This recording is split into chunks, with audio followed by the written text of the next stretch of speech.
ஐயோ தெரியுது எனக்கு என்னையா பண்ண முடியும், காசு இல்லை, போய் பணம் கட்ட முடியாது, இங்கே பர்மிஷன் கிடையாது, காஞ்சிபுரம் தாண்டி தான் போகணும் அப்படின்னு சொல்லிட்டு அவர் வேற ரீரிகார்டிங் நடந்துக்கும் போது அந்த நேரத்தில் நாங்கள் இது சொன்னோம். உடனே அவர் ப்ரொடியூசர்கிட்டையே அப்புறம் நான் போய் சொன்னேன், இது இருந்தால் நல்லா இருக்குங்க அப்படின்னு. அப்புறம் உடனே பணத்தை கட்டி டைரக்ட் நான் வரமாட்டேன், நீங்கள் பாலகுடன் போய் நிவாஸ் கூப்பிட்டு நீங்கள் போய் எடுத்து வந்துடுங்க அப்படின்னு. சரின்னு காஞ்சிபுரம் பக்கத்தில் ஷூட்டிங்க்கு அந்த 4 ஷாட் எடுக்கலான்னு சொல்லிட்டு இங்கேருந்து புறப்பட்டு போயாச்சு. போய் காஞ்சிபுரத்துலேருந்து அங்கே அந்த பஸ் ஸ்டேஷனுக்கு போய் காலையில் ட்ரெயினுக்கு போகலான்னு போய் இறங்கினதுக்கப்புறம் தான் தெரிஞ்சது கேமராமேன் விட்டு விட்டாங்க நிவாஸை. கேமராமேனே இல்லைன்னு வந்துடனே அப்புறம் பார்த்தா கேமராமேனு மெல்ல ஆஃபீஸுக்கு போயிருக்காரு. என்ன இங்கே இருக்கிற நிவாஸ் இங்கே வந்திருக்காருண்ணா, வாட் அப்படின்ட்டு இருக்காரு. ஷூட்டிங் போகலையான்னு அவங்க கேட்டிருக்காங்க. அப்புறம் தான் டைரக்டருக்கு எல்லோரும் தெரிஞ்சிருக்கு. அப்புறம் நாங்கள் ஃபோன் பண்ணப்போ இந்த மாதிரின்னு, சரி வந்தது வந்துட்டீங்க, அவர் அசிஸ்டன்ட் நிவாஸ் இருக்கார், அவரை வச்சு எடுத்துக்கோங்க அப்படின்னு சொல்லி சொன்னோன்னே பாலகுரன்னா மெல்ல சொன்னார், இது பாரு பாக்கியம், எனக்கு அடுத்த படம் டைரக்ஷன் சான்ஸ் கொடுக்குறேன்னு சொல்லியிருக்காரு ராஜ்கண்ணு. நிவாஸ் வரல, இந்த ஆள் அசிஸ்டண்ட்டு, இவனை வச்சு எடுத்து எதாவது தப்பு வந்துச்சுன்னா எனக்கு டைரக்ஷன் சான்ஸே போயிடும். நான் போய் காம்பவுண்டுக்கு வெளியே நிற்கிற ரயில்வே ஸ்டேஷனுக்கு வெளியே, நீயாச்சு நிவாஸ் ஆச்சு, நீங்கள் எப்படியாவது எடுத்துகிட்டு வாங்க அப்படின்னு சொல்லிட்டு அவர் ஓடிட்டார். அப்புறம் நிவாஸ்கிட்ட எப்படியாவது நம்ம எடுத்துகிட்டு போவோம் வந்தாச்சு அப்படின்னு சொல்லி நான் ஒரு தைரியமாக, அதுதான் 2வது படம், 16 தேதியில் முடிஞ்சு 2வது படம். ட்ரெயின் வரும்போது 2 ஷார்ட்லாம் சொல்லி எல்லாம் ரெடி பண்ணியாச்சு. ட்ரெயின் வந்துட்டுருக்கு, ரெடி ஸ்டார்ட் பண்ணலாமா அப்படிங்கும்போது நிவாஸ் அவரை அப்துல்லா மெல்ல கேட்குறாரு, ராஜன் அப்ரெக்சர் எவ்வளோ வைக்கிட்டோம் அப்படின்னாரு. போட்டாங்க அப்படின்னு எனக்கு நல்லா பயங்கர கோபம் வந்துச்சு. நானே புதுசு அசிஸ்டன்ட் டைரக்டர், கேமரா பற்றி எனக்கு என்னையா தெரியும், எங்கிட்ட போய் அப்ரெக்சரை பற்றி இருக்காங்க, வைக்கிறது இஷ்டத்துக்கு அப்படின்னு சொல்லி. அதுக்கப்புறம் எனக்கு என்ன போராட்டம்னா, திரும்பி போனதுக்கப்புறம் என்ன பாலகுருவே எடுக்கல, நீ என்ன எதுக்குன்னு சொல்லி எங்கள் டைரக்டர் ஏதாவது திட்டுனா என்ன பண்ணுறது அப்படின்னு சொல்லிட்டு வந்து ரஷ் பார்க்குற வரைக்கும் எங்களுக்கு பெரிய பிரச்சனையாக இருந்தது. அதுக்கப்புறம் ரஷ் பார்த்ததுக்கப்புறம் தான், ஏன்னா ட்ரெயினை வேறு ரொம்ப நேரம் நிற்க மாட்டேன் அப்படின்னு சொல்லி வந்து கொஞ்ச நேரம் தான் எடுத்துவேன் அப்படின்ட்டான். நான் அது அந்த நேரத்தில் ஏதோ யோசனை பண்ணி அந்த ட்ரெயினில் அவன் நிற்கிறது மட்டும் முதல்ல எடுத்துகிட்டு ட்ரெயின் போகிற வரைக்கும் விட்டுட்டு, அதுக்கப்புறம் அங்கே அந்த ட்ராக்கெல்லாம் ரிப்பேர் பண்ணுறதுக்காக ஒரு வண்டி மாதிரி வச்சுருப்பாங்க, ஒரு ட்ராலி மாதிரி, அதை கொஞ்சம் கொடுக்க சொல்லி அதில் கேமரா வச்சுக்கிட்டு இந்த ராலியாக ஓடி வர்ற மாதிரி அந்த ஷாட்டெல்லாம் அப்படி எடுத்துக்கிட்டு டைரக்டருக்கு ஒரே ஆச்சரியம், எப்படியே இதெல்லாம் இப்படி எடுத்த ஃபஸ்ட்டு படம் 2வது படத்துல இது போய் இப்படி கூட கரெக்டாக எடுத்துகிட்டு வந்துட்டே அப்படின்னு சொல்லிட்டு. ஸோ அந்த மாதிரி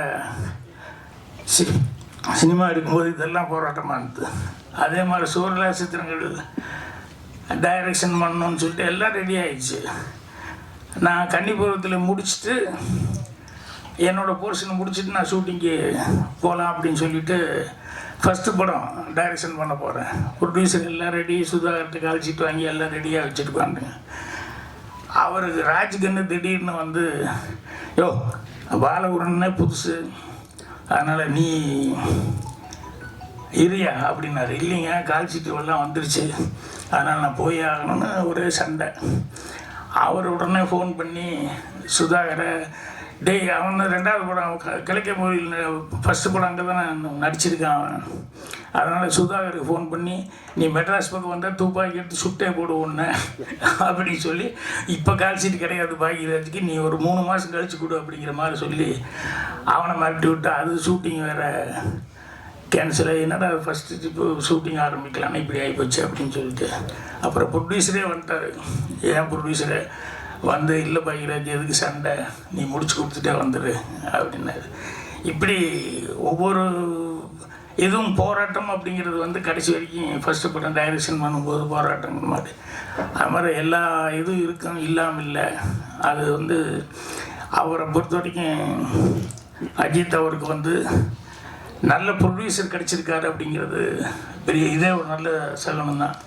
அவர் வந்து அசிஸ்டன்ட் டைரக்டர்லாம் கூப்பிட்டு நிற்க வச்சு எனக்கு ஹெல்ப் பண்ணாங்க அப்படின்னு சொல்லிட்டு அவர் சொன்னது ரொம்ப சந்தோஷமாக இருந்தது. ஏன்னா டைரக்டருக்கு அசிஸ்டண்ட்டுகள் ரொம்ப முக்கியம், அசிஸ்டன்ட் டைரக்டர்கள் வந்து டைரக்டருக்கு ரொம்ப முக்கியம். ஸோ ஒரு நல்ல டீம் அமைஞ்சிருக்கு, நல்ல டெக்னீஷியன்ஸ் எல்லாருமே கஷ்டப்பட்டு இதில் சிரமப்பட்டு உழைச்சிருக்காங்க. ஸோ அவங்களுடைய நல்ல மனசுக்கு படம் நல்லபடியாக வெற்றிகரமாக ஓடும். ராஜன் சார் வந்து அவர் சொன்னார், ப்ரொடியூசர் பற்றி சொன்னார்.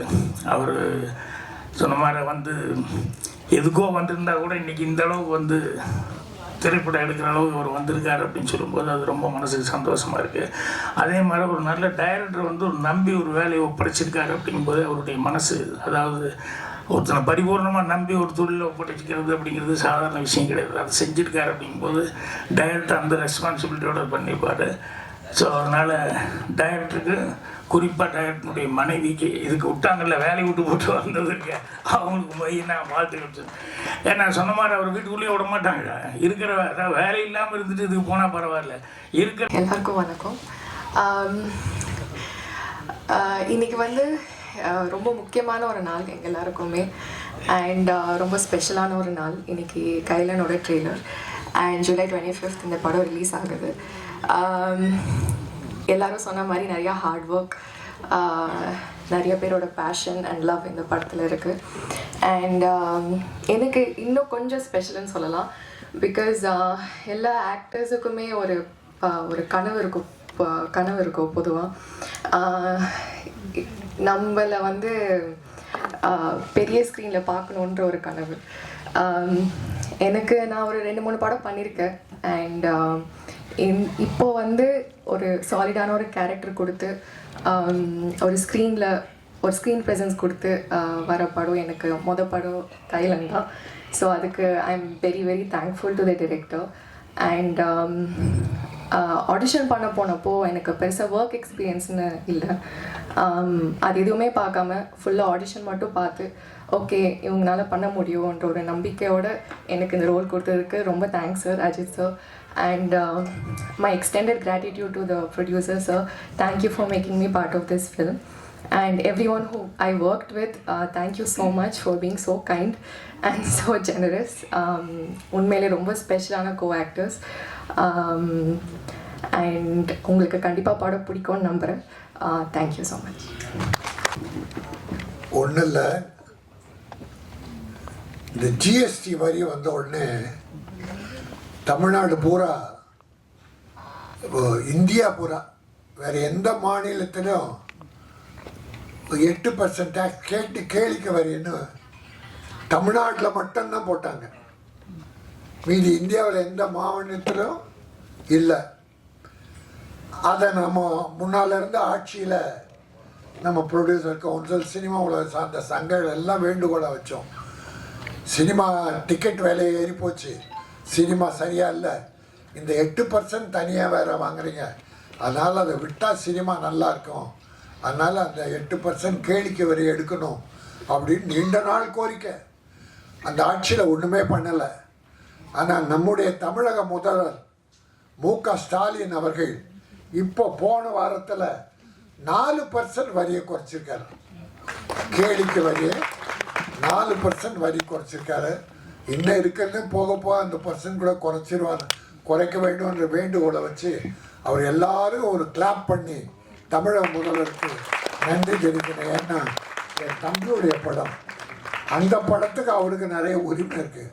இந்த படத்தில் நம்ம நன்றி சொல்வது சரியாக இருக்கும் என்பதால் மாண்புமிகு தமிழக முதல்வர் மு.க. ஸ்டாலின் அவர்களுக்கு கேளிக்கை வரி 4% குறைத்த காரணத்தால் அவருக்கு சினிமா உலகம் நன்றி தெரிவிக்கிறது. பூந்தமல்லியில் ஏறக்குறைய ஒரு 250 கோடியில் ஒரு சினிமா சிட்டி கட்டிக்கிட்டு இருக்கார், ஆரம்பிக்கிறார். அதுக்கு நம்ம நன்றி தெரிவிக்கிறோம். நன்றி, வணக்கம்.